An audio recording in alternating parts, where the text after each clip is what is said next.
নগৰ কান্ধুলিমাৰীত ধৰ্মগুৰুৰ মাজাৰ ভাঙি পেলোৱাৰ ভাবুকি দুষ্ট চক্ৰৰ অঞ্চলজুৰি ব্যাপক চাঞ্চল্য। নগাঁও জিলাৰ কান্ধুলিমাৰীত সংঘটিত হৈছে এক চাঞ্চল্যকৰ ঘটনা। অঞ্চলটোৰ এজন লোকৰ বাসগৃহৰ চৌহদত থকা এটি ধৰ্মগুৰুৰ মাজাৰ ভাঙি পেলোৱাৰ ভাবুকি প্ৰদান কৰিছে দুষ্ট চক্ৰই।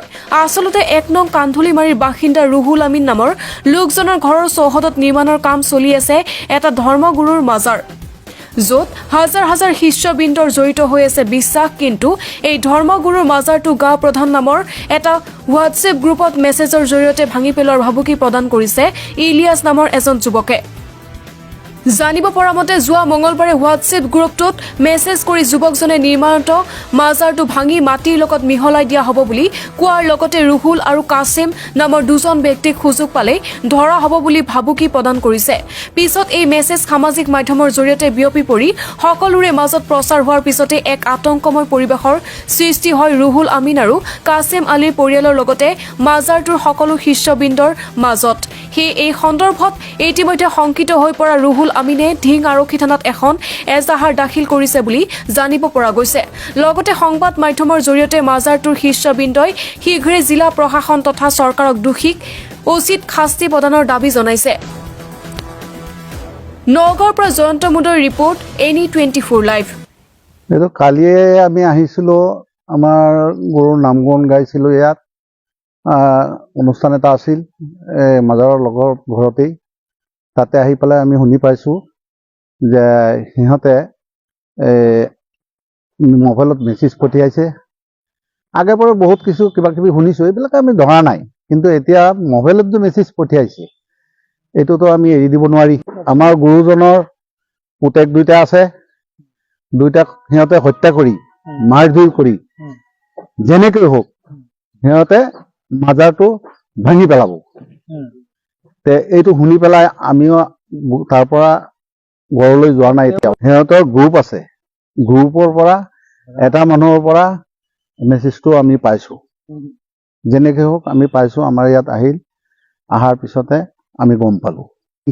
আমি সমাজৰ কাম কি কৰিব লাগে, এই অনুষ্ঠানত মানুহ আহি ভাল হৈ আছে, মানুহ মানে শিক্ষা দীক্ষা পাই আছে। আল্লাহ ভগৱানৰ নাম গুণ আমি ইয়াত গাওঁ আৰু বাকী একো নাজানো আমি। সিহঁতে মানে মিথ্যা প্ৰবঞ্চনা কৰি পেলাই ভাবুকি দিছে মাজাৰ ভাঙিব। সিহঁতে গ্ৰুপ ইফালে সিফালে জাননী টাননি কৰি গ্ৰুপ ডাঙৰ কৰি আছে। তেতিয়া মানে আমি এইখিনি গম পালোঁ। যদি আইনে একশ্যন আমাৰ এইটো ল'বই লাগিব। পূৰ্বে আগে পৰা আমি বহুত শুনিলেও আমি ইমানখিনি হেৰি কৰা নাই, অমুকৰ মুখত শুনিছোঁ। এতিয়া যে আমি ইয়াৰ পৰা খেদি দিব, এন কৰিব তেন কৰিব, এইবিলাক আমি শুনিয়ে আছোঁ। তথাপি আমি এইবিলাক মানে ইমান হেৰি কৰা নাই। এতিয়া মানে আমি মেছেজত পাইছোঁ, এতিয়াতো আমি বহি থাকিব নোৱাৰি।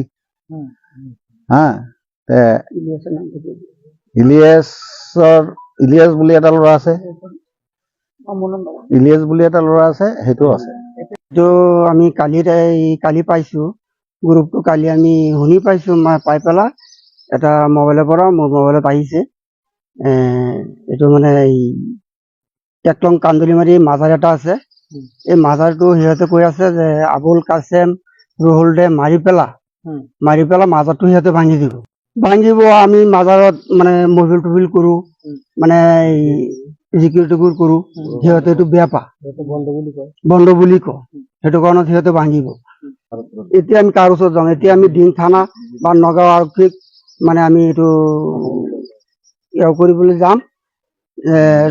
বিজেপি চৰকাৰ আছে, বিজেপি চৰকাৰৰ দিনত সিহঁতে সেইটো কাম কেনেকৈ কৰে, আমি ক'ত যাম? আমি আৰক্ষীৰ ওচৰত যাম।